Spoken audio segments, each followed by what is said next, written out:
first of all, tell the people a little about yourself and what you do, and then I want to unpack that 1.5 that you were just talking about. Yeah. Okay, cool. Yeah. So, yeah, my name's Garrett. I 6 years ago started Directive. So I was like, I wanted to play pro soccer. That was kind of always my dream. I was on top club team in the country. I got, scholarships kind of different places. Went somewhere, but I was also homeschooled growing up. So I was like this weird, like athletic and nerd person at the same time. And so I graduated with my degree in econ in 3 years, did my master's my fourth year. I was captain of the soccer team, tore my knee. And I was like, all right, well, shoot, what am I going to do? So I applied to Boston, Bain, McKinsey, Deloitte, all these places. And they didn't tell me when I went to my school that I chose that essentially when you go to those application portals, your university doesn't exist. I applied under other, got an auto response, and I was like, all right, screw these guys. I'm going to start my own consulting firm. So I got on my 1978 Peugeot 103 SP moped, driving around East LA, handing out flyers, got a falafel shop. It was like $250 contract, I think. Served it for 30 days doing like Yelp, Facebook. I knew nothing, right? I'm like a 21, 22-year-old kid. And came back the next day. He said, okay, come back tomorrow, get your check. Came back, whole place was boarded up. So that's the very first ever Directive consulting client. So yeah, I mean, that's how I started from there. What Started year selling was stuff that? on Fiverr. That was 6 years ago. So 2014, like 2013, 2014. Yeah. And then, Yeah, 2014. Yeah. how did you make that jump? You said you did 1.5. I'm assuming that's 1.5 million in new business in 1 month. So like, talk to me about the transition. How do you go from selling a falafel shop to 1.5 in a month? Oh, well, I mean, uh, I think there's a lot of pieces to it. So to get kind of that transition between there, I was actually selling social media accounting for $5 on Fiverr. So I was like doing Fiverr, and I like bet my buddy that I could make $1,000 on Fiverr without like working more than an hour a day. And so, and when you're broke in college, I mean, money's money. I was living on like $12 a day at the time. And so I did it. And what happened is I kind of learned how the Fiverr algorithm worked. So I knew how to include the right keywords in the title and in the description. And then I got a hookah shop, and he asked me to build him a website. I kind of messed around with WordPress and Genesis framework at the time. Did that. He asked me to rank him. I had never heard of this like SEO stuff really.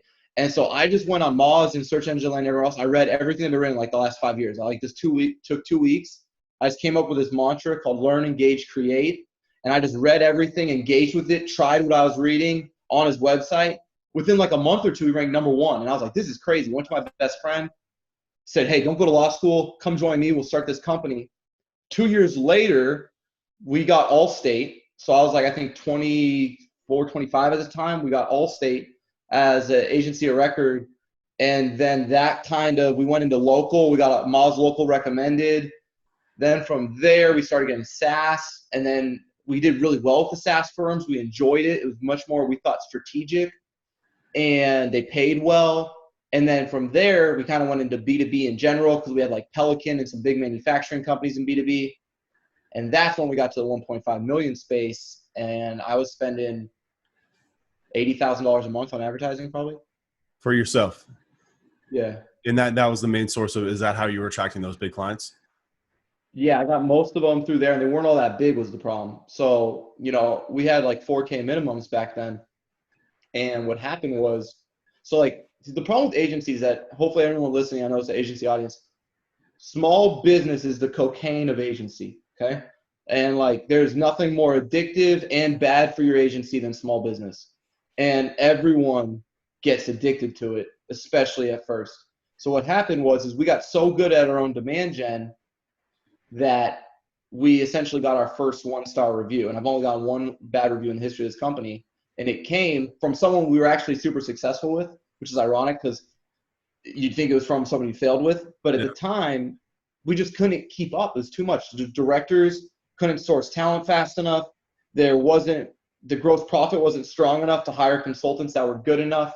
There's just so many difficulties when you grow through small business if you really want to build a lasting brand that, yeah, I essentially had to humble myself and I tripled our rates, and because we had some people coming even at like 3K at the price, and like on average, and we got our average from like 4K to almost 10K in a year, and completely rebuilt how we thought about getting clients. And when you went from 3K to 10K retainer, were you just raising your rates, or were you offering a different service? Like how did you position that?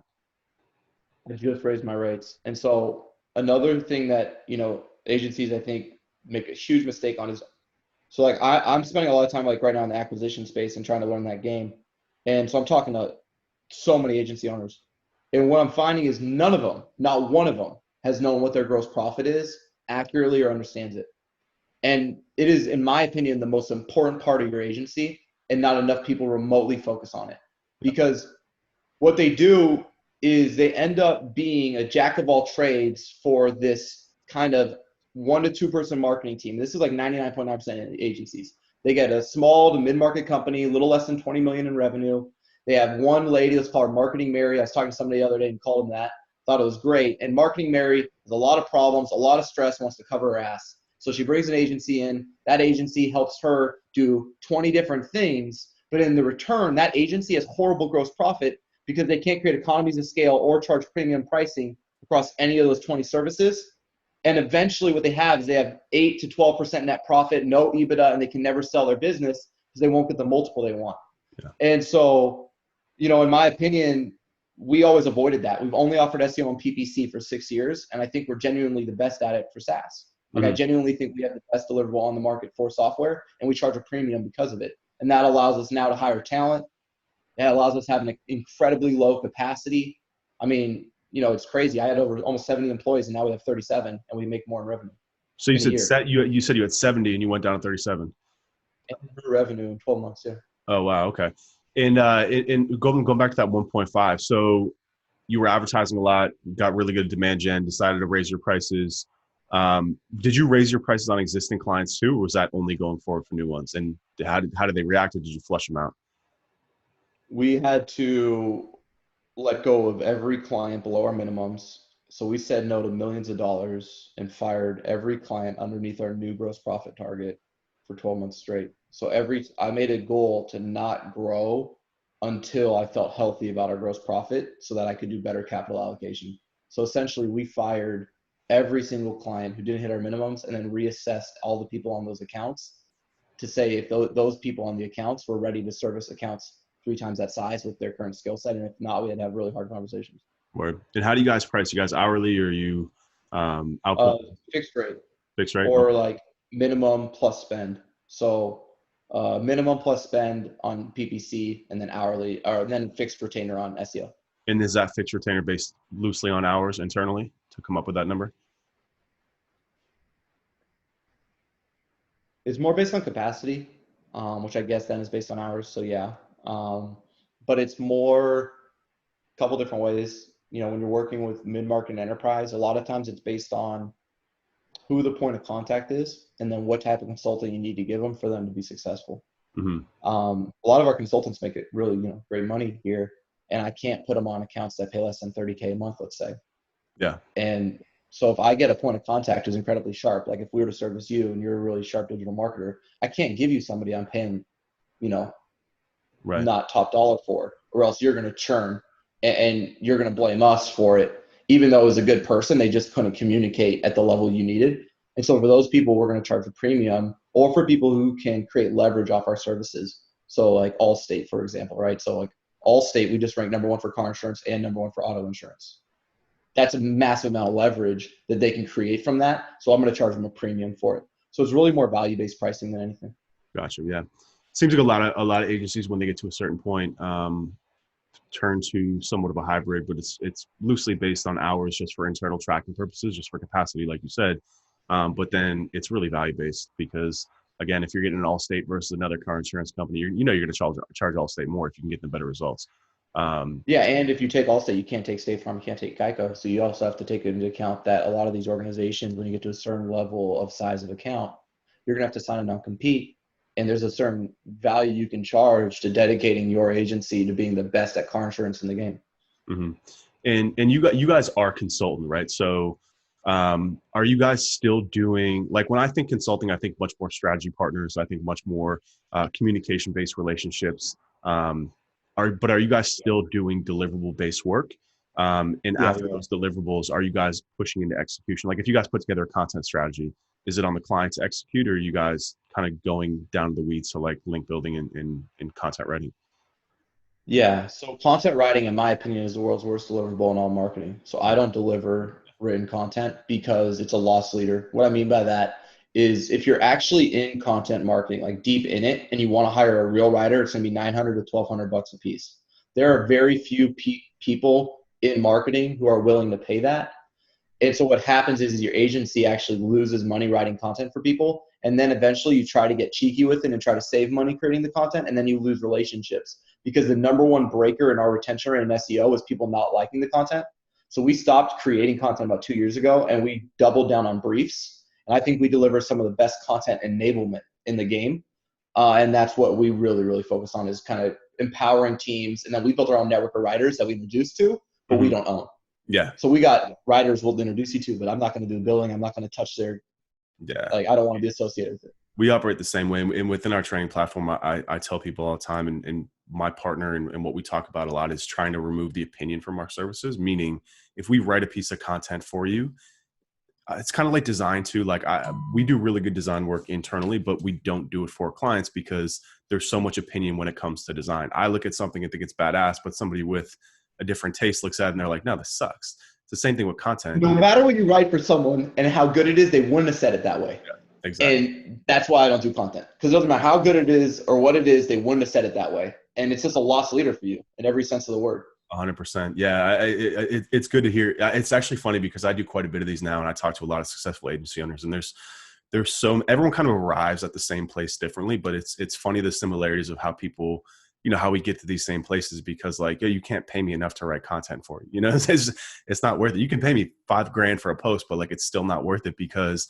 again, kind of what you alluded to earlier, that little in between stuff, that back and forth, that is difficult to create economies of scale within your service. Like, content is one of those things that is a major time drag, that the emails back and forth, the additional phone calls, like, fuck that. It's just, it's not worth it at all. Do the strategy, It's build just the brutal. framework, and have them make the decision about who to hire to write for it. You know what I'm saying? Yep. So talk to me a little bit more about like how your teams are set up. So again, going back to the consulting thing. So you guys do deliverables. I imagine there's quite a bit of conversations with clients as well. I'm assuming you have account people, project teams, but is everyone else pretty much just a specialized consultant, either SEO, SEM? How do you guys structure that internally? Yeah. Um, so here we have consultants who consult, communicate, and do the work. And then we pay them a premium.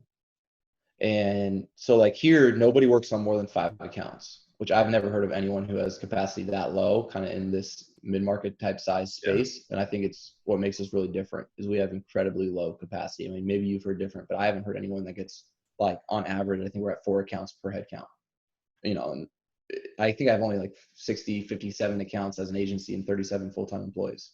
Yeah.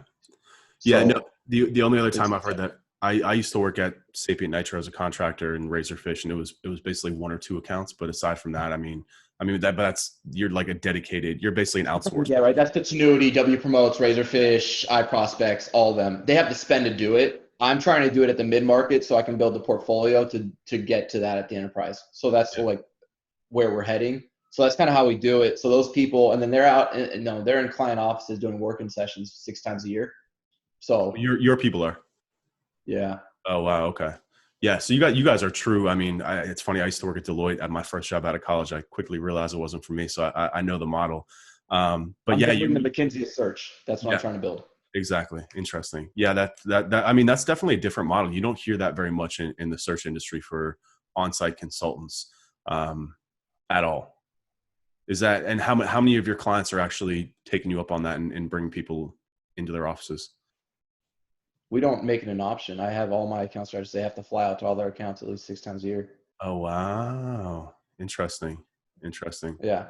Yeah. Well, I mean, I'm ruthless to my vision. So yeah, like I know what I want to build and I just stick right to that because at the end of the day, if you can charge someone 75 grand a month for SEO and deliver on it, nobody can beat you. And then you can have so much cash on hand to do acquisitions that you can win the top line game too. Yeah, for sure. Yeah. I guess too, if you're working with the State Farms of the world, they're used to that too. It's not really a surprise to them, you know? Again, when I was at Deloitte, I was on the road every week. And when I was at Sapient Razorfish, it was twice a month I was on the road as well. Yep. In client offices. So I guess they're used to that. So talk to me a little bit more about kind of, so you guys do SEO and SEM. Are those operating in silos? Are you guys doing like blended universal search? Is that kind of like a standard?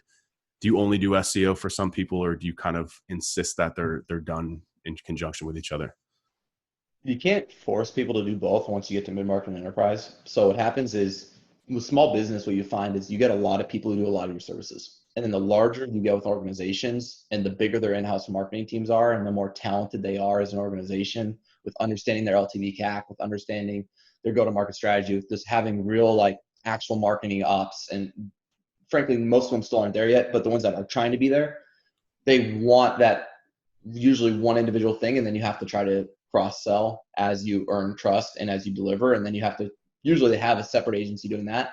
And then when they come up on renewal, you have to see if you can win it. And sometimes you do, sometimes you don't.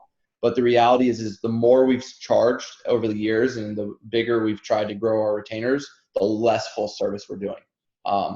So, you know, one organization wants us to do just SEO and they'll pay $25K a month. And we'll try to get their PPC work. And another one will pay $30K a month to do the PPC. And we're trying to get their SEO work, but it's hard to go get like a $75K SEO and PPC off the bat. There's just not as many people looking for that type of model right now. So you kind of have to try to grow those. But yeah, no, that part's been really interesting though, and kind of fun to learn. I have a very blended approach. Like my philosophy to search is entirely different than anyone I've ever talked with. So I believe in the concept of discoverability. I wrote a whole book on it. I haven't been able to publish it yet, but it's that like SEO is about your brand. It's not about your website. And so if you get really good at financial modeling and you unhinge yourself from any of these ideas that you have to rank your website and start to say that you can rank your brand, you start to get really, really effective with capital allocation because you can start to identify anything within a search engine as an opportunity. And then you create essentially rules of engagement based on who owns what types of opportunities. And then it allows you to make PPC SEO and SEO PPC. And as you get that understanding and you start to say, cool, all I have to do is position your logo to be discovered when there's purchase intent, you can drive people insane amount of results in a short amount of time to pipeline, especially in SaaS. And so that's kind of what our whole business model is. And that's why people hire us. And do you guys have any kind of proprietary deliverables that help you out with that type of stuff? I saw that you guys had built, I saw the Twitter ad a while ago. You guys had built a tool in-house that you guys were pushing. Do you guys have anything that you guys have built kind of proprietary, especially for blended? Because there's, especially the enterprise level, there's just an insane amount of data available. I mean, are you guys just kind of still running formulas to crosswalk data? Yeah, so I did build a couple things. So I built Pulse. That's the largest SaaS database for search marketing in the world. It's not even close. So I've got over 25,000 companies in there across 800 verticals. It has everyone, like it's fully enriched. I built my own kind of algorithm called a directive score. So it essentially can tell you, like in the church donation software space, who is spending relatively, because it's all based on like SpyFu or SEMrush or Ahrefs data, the most on advertising, who ranks for the most keywords, who has the strongest authority, and all these things. It comes out to a blended score, so you can actually look at what their total search marketing investment looks like and how that's performing. So I have that for every vertical in software. Like I have data on every single solitary vertical, which is pretty cool. And then I built a tool behind the scenes that I didn't like fully launch, but it essentially can like measure your discoverability. So it's like a share a SERP tracker that's website agnostic, and so it's based on your brand. So I can tell you how often your brand shows up for any keyword you search. That tool's still in beta and it's not client facing, but it kind of formulates our consulting practice. And then we use LTV CAC modeling and other stuff like that to help with CAC, like capital allocation. But frankly, our clients aren't there. So even with the largest kind of really advanced teams, marketing still too siloed from finance, as well as from sales for them to actually operate at the level they should. And we really struggle to get necessary like lifespan of customer, gross profit numbers at a product level and other types of unit economics you need to actually build these models for them. But when we do, I mean, we get to be really, really powerful with these organizations. Yeah, we've done some stuff in, I think my partner, because my business partner, David Krevitt, I think he told me he did some work with you guys in the past. Yeah, we worked with David. He's awesome. Yeah, yeah. Yeah. Coding is for losers. Yeah. Yeah. I bought into that company a year and a half ago. Oh, awesome, man. Yeah. I sold my agency 2 years ago, kind of got the rights back recently. So I've been doing some agency small stuff, but our main focus has been Coding is for Losers, the blueprint training, which has been great, obviously, but Yeah. and a lot of stuff in BigQuery. We actually built like basically a Zapier for BigQuery that allows you to bring APIs to the table, process a lot of stuff. We've done some really cool stuff with blended and universal search. And it's And something. I went down that whole route too, just so you know. So I went into a huge, like I did full custom build outs on everything with SQL, have a full DevOps team in house, and I like built all that out. But it broke for me, and I had to move away from the dashboard and real-time data stuff because the bidirectional syncs for clients between their marketing and sales ops became so untrustworthy that it started to hurt client relationships. And so we moved to a more reporting model so that we could not have to rely on the data being like, if you can't do like, anytime you connect to databases, it's very, very difficult to have data quality. And it just became an issue for us, a loss leader to maintain it at that scale. So we moved to more like consultant owned reporting. So we're like Data Studio and other stuff, and then pulling the APIs like that and using more Data Studio so it could be consultant ran instead of what we had built, which was all in Sisense, and it was all dev ran, and it kind of became an issue. So each of your consultants are responsible to run their own reports then? They have standardized reports, but then they're trained up so they can run their own one-off reports and do all that. And then we have standardized dashboards that are freaking cool, like for PPC and stuff that like, so I have enough SaaS data. I can tell you like for what age group the benchmark CPC should be for any B2B SaaS company in the world. Nice. Because I have enough different verticals, enough spend that I can start to benchmark a time of day. Like 11 a.m. is the best time in the world for SaaS companies to advertise, for example. Like I can tell you that based on enough spend and clients. And so we have all that data, which is cool. And then the consultants have like custom PPC kind of reports and dashboards they can run because they're not bidirectionally synced to a database. So as long as I don't have to connect your Marketo or HubSpot instance with your Salesforce instance and then try to correlate that traffic growth in GA all the way back to Ahrefs and referring domains acquired. And that's where we were at. We were like at the point where we were trying to correlate like referring domains acquired to organic traffic and then get statistical significance on MQLs and like kind of crazy stuff like that. And it just broke. We pushed it too far. Yeah. Understood. Yeah, it's definitely, we can definitely nerd out on this shit some more, but we'll get focused here. But so the people that you hire, the consultants, I mean, how do you go through the process? Because clearly, just listening to you, I mean, your entire model really hinges on the fact that you need to get really smart people in the door. How are you finding and how are you like hiring and also going into like training these folks as well? Yeah, so we built Institute. So anybody listening, we have Directive Institute. It's not agency type stuff like Ryan has, but it's just like to learn SEO or PPC, the way we do it, I guess. But we have that product, so that's really good for onboarding, but it's still not enough. First off, we have a culture that's really autonomous and it's fully remote. We have offices around the world that you can work from if you want, but most people are like blended. So they'll be at the office a couple days a week and then they're remote. So a lot of freedom here, really strong benefits, strong salaries because of average retainer size, and then we have low capacity. So first off, what we do that's unique is we give smart people enough time to actually be smart. I can't tell you how many agencies don't allow smart people to actually be smart. And so they come to us and almost universally they have underdeveloped skill sets because the skills they've acquired from working at agencies is how can you do the most work in the shortest amount of time and process stress from clients. That really doesn't help you to be a great search marketing consultant.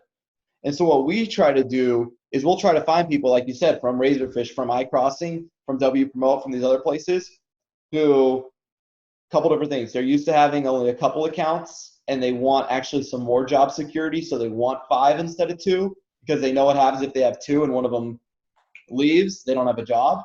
So there's those people. And then there's the other people that have been at a mid-market team and really been like thriving, but they got 15 accounts and they're burnt out, but they still love the agency game and they're really sharp. And we let them work on just 5 and pay them a little bit more than they were making on the 15. And so we put those people in this environment And then we run everything on quarterly business reviews. And we have really, really intense kind of like just a culture around just delivering results. And so you either fit our culture and you're a kind of high performer and you love just pushing. And that's just because we aren't pushing them. It's just our expectation. Like our culture is like, you get 5 accounts, you do world-class work, and we charge a premium. And the clients are going to let us know real quickly if you don't fit our brand. And so really we're just trying to do that. And we do a lot of assessments in the hiring process. And then we do a lot of like quantitative assessments, qualitative assessments. And then we, right now, I mean, we're looking like you have to probably have your master's, 3-5 years experience, and you're a stud. Like you stand out. Like you hop on a call and it's like, damn, that person's sharp. Mm-hmm. And if they're not that, they don't get a job here. Yeah, it's you've definitely got you're taking me back to my days at Deloitte before all my tattoos. But yeah, so I mean, so did you find that the remote, I mean, was that kind of like was that like a big decision for you to run a remote agency? Because I mean, obviously with this model, it opens up the talent pool completely, right? When you go remote. And it also, again, allows you to source the right talent and kind of steal talent easily too, because they don't have to move, they don't have to change. I think right now, especially, people are seeing how amazing remote work actually is. If you have the right people, if you have self-starters, if you've got a good culture at your company, and kind of like you said, if you kind of got those invisible frameworks that keep people in line. But I mean, was going remote, because you said you bought that massive space in Austin. I mean, is that like going unused at this time, or you just rent it out, or what? Right now I got 6,000 square feet with 2 people in it for the last 6 months. So when you bought that, obviously you were thinking about building the talent locally. You bought it, you got there, and then what happened that you just decided to start hiring remote? I mean, if you stay humble and you realize sometimes you're stupid, I mean, it's easy to make smarter decisions if you can just publicly say, man, I was an idiot. And you're not usually an idiot when you're an idiot. You're just an idiot in hindsight, right? Because something changes, right? Because it was smart at the time. At the time, what we had is a ton of junior level talent. I wanted to pull off the UT system because they have a really strong sector there. I saw the tech community growing in Austin. I thought, cool, this could be a way to get relatively low cost of goods sold while getting a similar network effect to San Francisco. Cool. Makes perfect sense. The office space is affordable. Everything makes sense here. The reality is when you go mid-market and enterprise, it's hard to put a 23-year-old on a $30,000 retainer and have them run point. Yeah. Doesn't matter how sharp they are. It's just hard. Yeah. And so when we said, cool, we need more senior level talent, I rewrote the job descriptions. I had to, I'm rethinking right now. I'm reading this book called Who. So anyone out there who's hiring, this is the best book in the world you can read. I've read countless books around it, and this is by far the best one. And even now we need to get better at hiring, because like our whole flywheel effect is codependent on what we call remarkable talent. That's our cornerstone of our business. I call myself a matchmaker, right? Like we even let clients now choose who their consultants are. So we have like frameworks, Engram analysis, we have Myers-Briggs, we have all their background, their clients, their industry experience, their portfolio. And then we'll introduce 2 to 3 options to a client and say, who do you want to work with? Nice. And kind of like treat it as a matchmaking service. And yeah, I'm trying to build a McKinsey search. So it's kind of like that. Yeah, there's I mean, a couple of things. Number one, just listening to you. I mean, I think that there's a book that's called Ego is the Enemy. I don't know if you're familiar with that. I think that a lot of people, and this is just my opinion, but in the agency space, they fall into the trap of ego, meaning big offices, huge headcount, which again really fucks with the margins of the business. It fucks with the efficiency. It just messes with everything, right? I've seen it way too many times now at this point. And I think when you really reset and refocus, and just like you have, I mean, you said it a few times now, you're ruthless towards your goals and what you know and where you want the company to be. Everything else doesn't make a difference. You know what I'm saying? At the end of the day, it's about getting easier, man. So much. Oh my God. Yeah. Think about like the start of the year, like 6 months ago, we were at like 8%, and now we're at almost 30 by just resetting. And like, you can do this. Anyone can do this. You buy out your leases. You change your market positioning. You focus on sales. You get rid of your focus on marketing. You do the things you're uncomfortable with. You constantly push yourself. Like the only thing that stops people is themselves. Yeah. And I completely believe that. There's no competitor out there that beats your agency. Like, don't buy into that crap. There is no competitive agency in the world that keeps you from being successful. It's you. You're the reason you're not successful. And if you can be real with that, then you're like, okay, cool. I'm the reason. What do I need to do to not be the reason? And then you can win. It's not like rocket science. Yeah, 100%. 100%. So I do have to jump. I would love to keep chatting, man, but I do have another thing I have to get to. Tell the people one more time who you are and how they can find you. Oh yeah, Garrett, Directive. Check us out, man. If you guys want to learn it, we have a course called Institute. It's pretty interesting. We have a tool called Pulse. It's free. So if you want data, benchmark, like, hey, I wonder how much my competition is spending. I wonder how many keywords they're ranking for. How do I stack up with my search marketing investment compared to the competition? Check it out. It's pretty cool. It's free. But yeah, we help SaaS firms grow, and we're pretty good at it. We only do SEO and PPC, and I like to think we're good at it. Awesome. Thanks for joining us, brother. I appreciate your time, Garrett. Thanks, Ryan. I'll send you this live. Later, brother.